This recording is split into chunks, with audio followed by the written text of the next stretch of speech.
इस वर्ष के गणतंत्र दिवस के हमारे खास मेहमान इंडोनेशिया के राष्ट्रपति श्री प्रबोवो सुबियांतो के साथ समारोह पूर्वक प्रस्थान करेंगी कर्तव्य पथ की ओर। गणतंत्र मंडप राष्ट्रपति भवन का भव्य हॉल है, वहां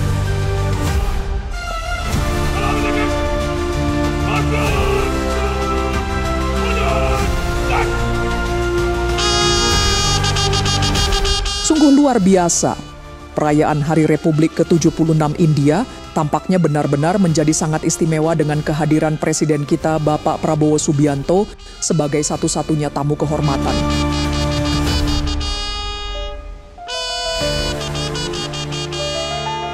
Kedatangan Presiden Prabowo pada gelaran akbar yang diselenggarakan di Kartavia Path, New Delhi pada 26 Januari 2025 ini benar adanya merupakan momen bersejarah yang paling ditunggu sebagai simbol persahabatan erat antara Indonesia dan India, serta menandai momen penting dalam kerjasama pertahanan kedua negara. 76वें गणतंत्र दिवस के मुख्य अतिथि Indonesia के राष्ट्रपति Shri Prabowo Subianto पारंपरिक बग्घी में विराजमान हो चुके हैं और समारोह पूर्वक राष्ट्रपति महोदया का काफिला कर्तव्य पथ की ओर प्रस्थान करेगा, जहां पर गणतंत्र दिवस की मुख्य परेड सबसे वरिष्ठ रेजिमेंट है। Selain kehadiran Presiden Prabowo yang datang diarak bersandar di atas kereta kencana dan disaksikan oleh jutaan mata, partisipasi kontingen Angkatan Bersenjata Nasional Indonesia (TNI) juga turut menyita perhatian. Sebanyak 152 prajurit TNI dari berbagai matra berbaris dengan gagah berani di Kartavia Path menunjukkan profesionalisme dan kedisiplinan yang patut dibanggakan. Tak hanya itu, band militer Akademi Militer Indonesia yang beranggotakan 190 personel juga memukau para hadirin dengan penampilan musik mereka yang energik. Kehadiran kontingen Indonesia ini menjadi representasi kekuatan dan semangat persahabatan antara kedua bangsa. Partisipasi Presiden Prabowo sebagai tamu kehormatan pada perayaan ini menunjukkan eratnya hubungan diplomatik dan kerjasama yang telah terjalin antara Indonesia dan India. Color, which is the uniform of the President's bodyguard, gently coming in. Kedatangan Presiden Prabowo juga menjadi simbol apresiasi India terhadap Indonesia sebagai mitra strategis di kawasan Asia Tenggara. Sedangkan kehadiran kontingen TNI menjadi bukti nyata kerja sama pertahanan antara kedua negara. Partisipasi dalam parade akbar ini memberikan kesempatan bagi prajurit TNI untuk menunjukkan keahlian dan profesionalisme mereka di hadapan dunia. Hal ini juga dapat menjadi ajang untuk bertukar pengalaman dan mempererat hubungan antara angkatan bersenjata kedua negara. So, extending a warm welcome. The Republic of India extends a very, very warm welcome to the President of the Republic of Indonesia, Mr. Prabowo Subianto, our chief guest for India's 76th Republic Day celebrations, arriving here along with the President of India. गणतंत्र दिवस समारोहों पर ये विशेष अवसर देश की माननीय राष्ट्रपति जी का आगमन और उनके साथ हमारे मुख्य अतिथि इंडोनेशिया के राष्ट्रपति Shri Prabowo Subianto. India and Indonesia, two nations that share millennia-old cultural and trade links with shared religious traditions of Buddhism and Hinduism, and a strong treaty of friendship and strategic partnerships. In fact, India and Indonesia's multifaceted partnership stands as a cornerstone of regional security, economic growth, and cultural diplomacy, with both nations well positioned to enhance their global outreach. A beautiful day in the capital, and the welcome warmth of the sun echoing the warmth and friendship between the two nations. Bharat ने जब अपना पहला गणतंत्र दिवस मनाया था, तब भी इंडोनेशिया के राष्ट्रपति हमारे मुख्य अतिथि थे, और आज 75 वर्ष बाद ये एक सुखद संयोग है कि इंडोनेशिया के ही राष्ट्रपति भारत के इस गणतंत्र दिवस समारोह पर मुख्य अतिथि हैं। इस बार का समारोह संविधान के लागू होने के 75 वर्ष पूरे होने पर विशेष फोकस के साथ ही जन भागीदारी भी इस बार के समारोह के केंद्र में है। इस वर्ष समारोह का थीम स्वर्णिम भारत, विरासत और विकास है। So as a part of the special invitees, we have a huge delegation from Indonesia, and of course we'll have their band and their marching contingent. And they have some beautiful memories and pictures to take back with them.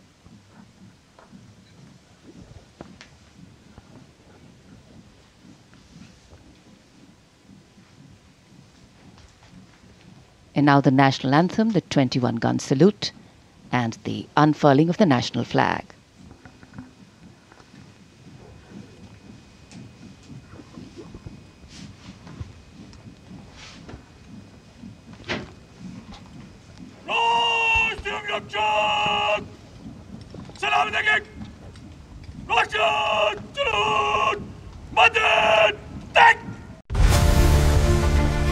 Kontingen Indonesia berbaris dengan penuh semangat di Kartavia Path menunjukkan kebanggaan sebagai perwakilan bangsa di perayaan Hari Republik India. Penampilan mereka yang disiplin dan berwibawa pun mendapatkan sambutan hangat dari para penonton. Band Militer Akademi Militer Indonesia juga berhasil memukau para hadirin dengan permainan musik mereka yang dinamis dan bersemangat.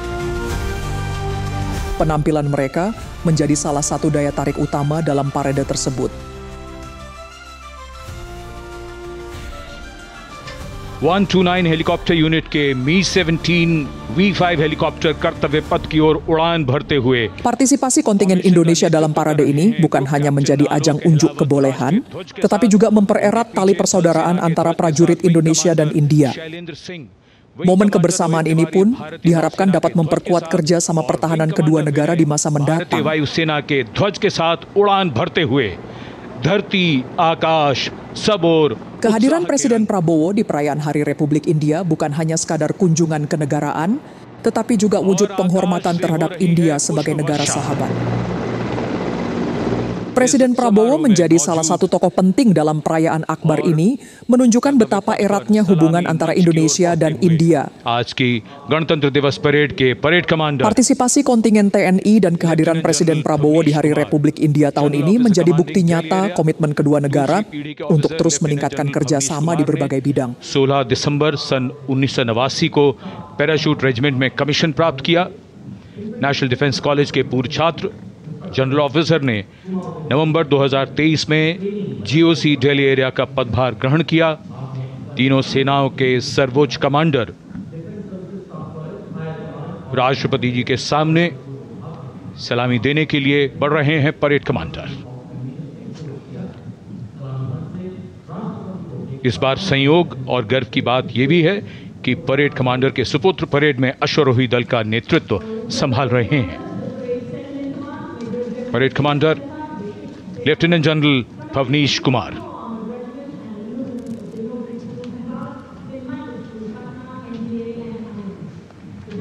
और आज की parade के 2IC lieutenant major general Sumit Mehta, parade 2IC. National Defence Academy और Indian Military Academy Dehradun के पूर्व छात्र major general Sumit Mehta सन 2010 में विशिष्ट सेवा मेडल से अलंकृत. आज की परेड के परेड उप commander major general Sumit Mehta.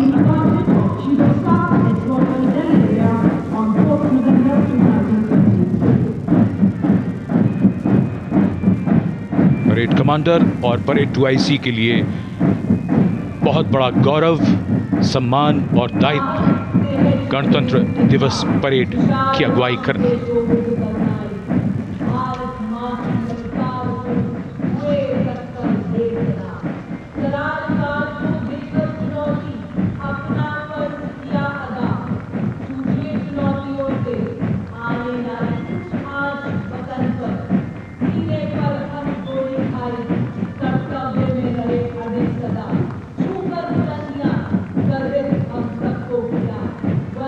गणतंत्र दिवस समारोह और कर्तव्य पथ पर आगे बढ़ते हुए अपनी वीरता की विरासत दर्ज कराते प्रेरणा पुंज हमारे वो वीर जिन्होंने वीरता को जिया है, साकार किया है।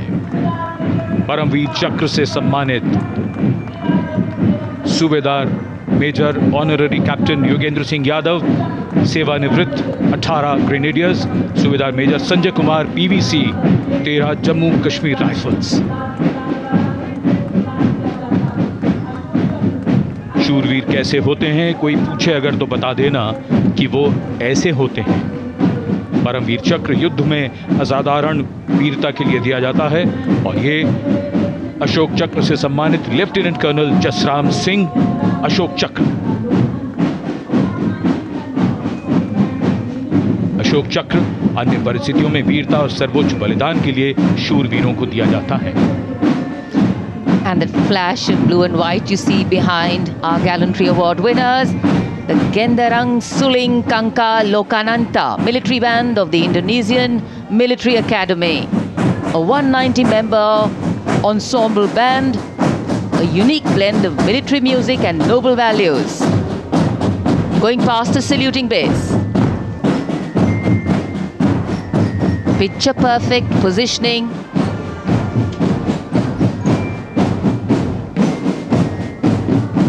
What a visual treat.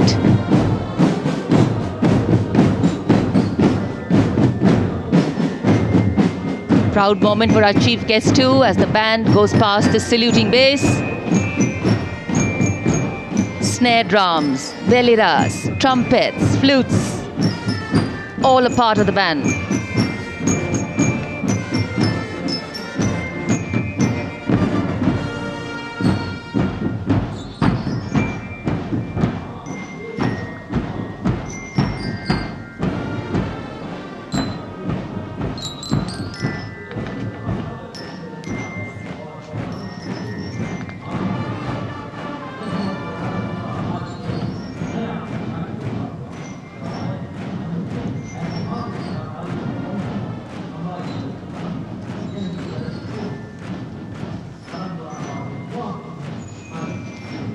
Behind their band, we have the marching contingent. The Indonesian National Armed Forces, TNI, showcase their discipline and national pride. 152 personnel from all branches of the TNI.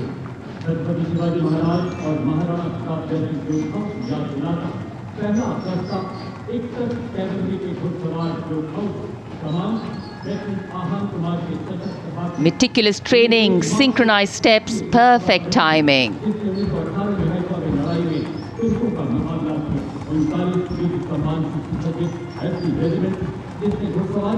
And now, approaching the saluting base, we have the 1st Army contingent of the 61 Cavalry, led by Lieutenant Ahan Kumar. Raised in 1953, 61 Cavalry is the only serving active horsed cavalry regiment in the world. With 39 battle honors, their motto, Ashwa Shakti Yashabal, which means horsepower is forever supreme.